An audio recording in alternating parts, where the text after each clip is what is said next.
Cheers. Just a second. Okay. No rush. I've got all week. In fact, I've got 2 weeks. Congratulations on the win, Richie. They made you work, but you got there. They did, and maybe a little bit of that luck. What we was lacking in midweek, maybe, especially that 10-minute period from half time to in and around 60 minutes. Obviously, the substitution had a big impact to us. We had to take Jordan Lyden on because he just felt his hamstring, and we just didn't quite get to grips.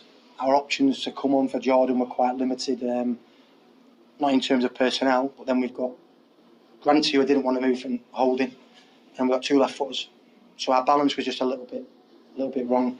Then I thought when we went to a 5 and Tom Broadbent come on, it's a big, strong physical team. We've got Maynard and Cook up front who use the body well. There's a lot of long balls into him, and we struggled for that 10-minute period. I can only remember Stephen making one save second in that 10-minute period, the one where he just flicked it from close range over the bar.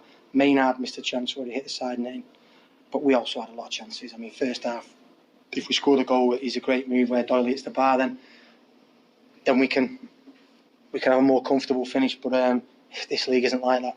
They changed the way they played. They went a little bit longer.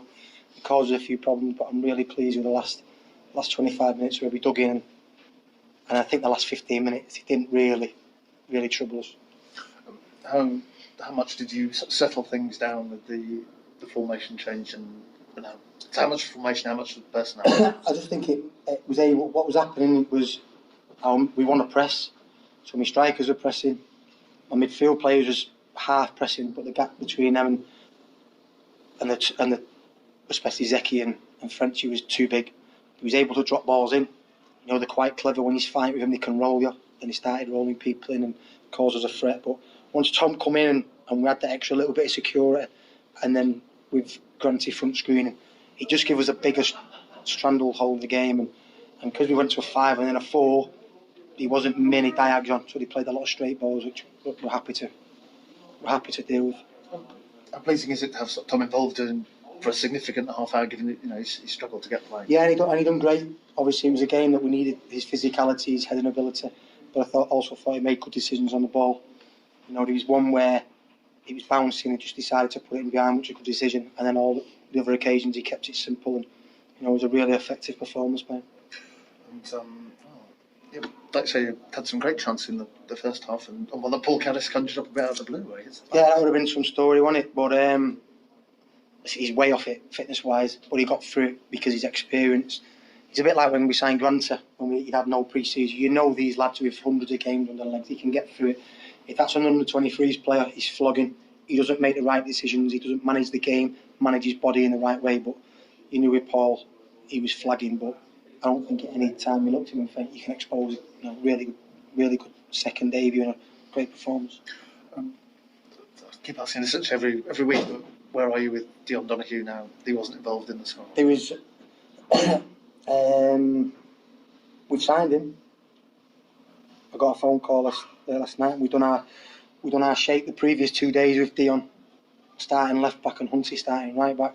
I had a phone call late last night by Ray, who said that there's been how do I word this, an objection by the FA because of the gap in his contract ending after Cheltenham, the first cup game, and then us re-signed. So we didn't accept his registration, hence he couldn't play today. But we hope that the circumstances, and once we forward our case and we tell them why there was a delay, hopefully he'll be available for the Grimsby game. Yeah. Fingers crossed, at least you've got 2 weeks to sort it out, I guess.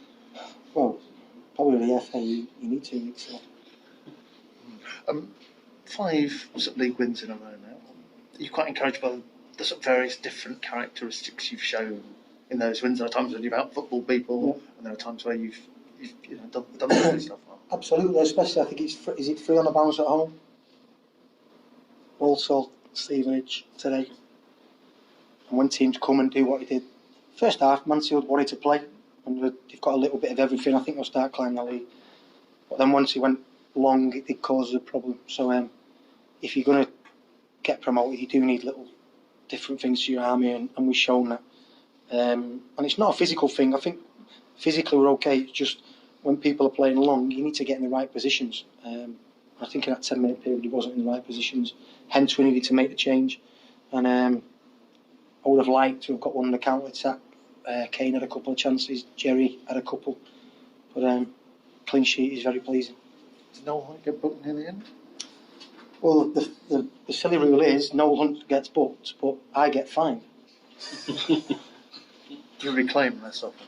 Well, the remit is that if one of your coaching staff gets a yellow card, it's up to you to control them. Sometimes, if they're passionate and they're Irish, they're difficult to control. So that's probably the 4th booking. So maybe I'll have a game ban now, maybe I'll get a fine. So as soon as I get the fine, I'll pass it on to Hunty, and Hunty can pay me fine. And a couple of weeks without a game now, so what's the best way to kind of use that time and really be able to use it constructively? So I didn't want to go out of the cup. No, absolutely not. And our performance shown that we didn't want to go out of the cup. But sometimes you have little things that might be a little bit of a blessing. And we've got Friars, Bowdry, Leiden. Played a lot of games in a short space of time. And with our injury record, it's just come at the right time now. Just to get some strength into the body, get some rest, but also strengthen the areas that they are weak in. It'll give us 2 weeks to get caddies fit. We'll arrange a game on this coming Tuesday for the ones that need it to keep them topped up. But yeah, it's probably a little blessing in disguise. Again, Doyle and Bowdry have not got booked today, so now they can't be suspended. So probably just a little bit of a blessing that's come at the right time. Another win. Thank you. I know it's obviously a little early now, but it's coming up to December and you're looking at potentially making a couple of signings. When you're looking at players to bring in, how much are you looking at their character in the dressing room? Because you mentioned about having a really good team spirit. I think I'm good at getting people that have had flaws in their earlier career and things haven't quite gone the way. As long as they're a good human being and they're professional. Some lads like at this level like a night out. They can be a bit of a chat the lad off the pitch.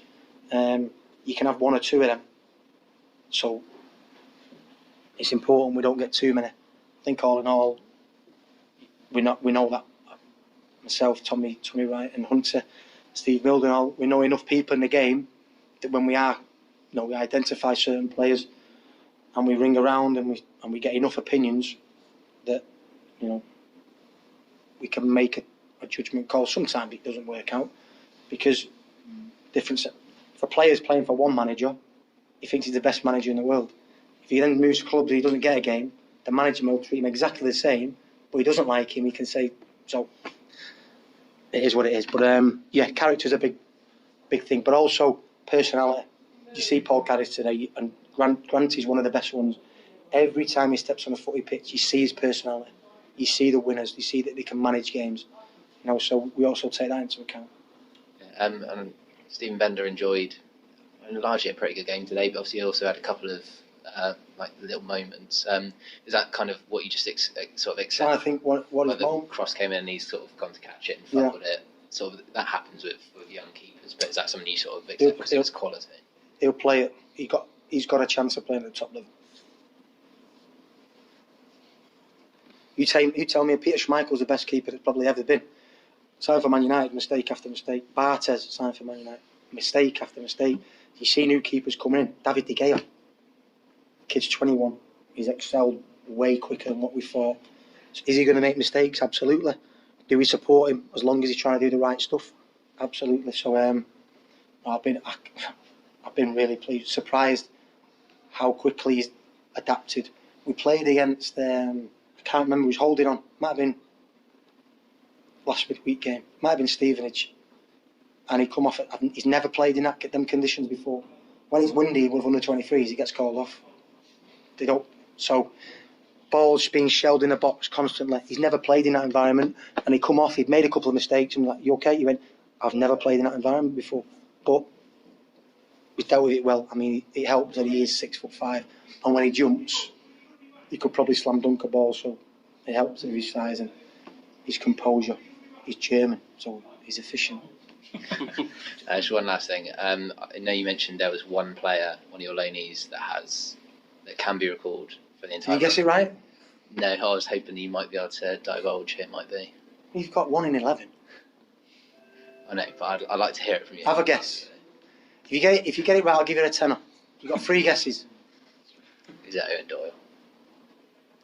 Say again.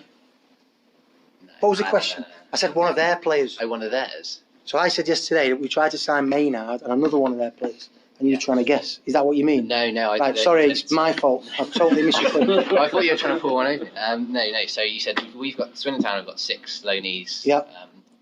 You said one of them can be called back at any time throughout January. The rest of them have got like 4 or 5 days. Would you be able to tell who the one is? No. I didn't think so, but I've got to ask. Thanks very much. Just a quick one. I love your perm, by the way. That's a cracker, isn't it? A lot of people, everyone loves it. Whatever. My mum would be really proud of that. You see teams all across the division in games like that, windy, horrible as we were coming in, but you defended really well, and I don't think the keeper had that many major saves to make. No, but he got in too many little situations where on a bet. Listen, we had it on Tuesday. We were very, very good, and we get knocked out of the cup because we don't take our chances. If you don't take your chances, then Cheltenham got lucky on Tuesday. We don't allow ourselves for them to be lucky because we should take our chances. That's what we can control. Today, can we control being lucky? No. Can we control playing well? Yes. Can we control taking our chances? Yes. We took one, would have liked a couple more, but we still allowed them to have a couple more opportunities than we wanted. However, I think Nicky Maynard was in the top 3 highest goal scorers last year in the division. Andy Cook scored goals, so they do have threats, and we respect the threats. We got a little bit lucky on a couple of occasions. When you've got ambitions to go up there and be right up there, it's the fact that you can play. You clearly feel you can play a lot better than that. You've won one, they'll get the clean sheet in. In a really what will be a difficult period now over the winter when the games will be thick and fast and there'll be tough games. Yeah, 100%. I go back to Tuesday where we only allowed 1 shot on our goal. They had 1 shot on target and we conceded. Today, Mansfield have had 4 or 5 good opportunities. We keep a clean sheet. So sometimes in football, you'd rather be lucky than good.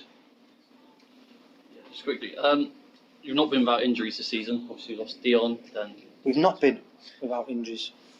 You've had injuries this season. Yeah, so you lost Dion, then Lloyd, then Keshi. 3 main players at the start of the season. Are you possibly a little bit surprised that you've come through this period and you're top of the league, 5 wins on the bounce, and you're in great form? Even if we had them fit, I'm a little bit surprised that it's all slotted into place so quickly.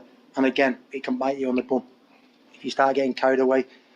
I think the season's 18, 19 games old now. How many teams have been top of the league? 6, 7, 8. That's the nature of the league. Newport was top of the league. They've lost 3 on the bounce. We was top of the league. Had a horrendous. Was it September? October? Was it October? Horrendous October. So each club are going to have certain circumstances what go against them. We had a terrible October because we just couldn't compete with the amount of injuries that we had. We had a little bit of luck go against us, and other teams are going to have that throughout the season. So I'm surprised that we are where we are. I'm not surprised because we have the quality. Just everything has knitted together so well, and we have managed to get to the top of the league so early on in the season. But again, it's so long to go. It's 30 games nearly. And based on that performance today, Mansfield did have quite a lot of chances, as did Swindon. But how important in the long-term scheme of things is it that your team are able to grind out those close matches as well? Well, they'll defy where you are. You'll every week from now to the end of the season, you'll play.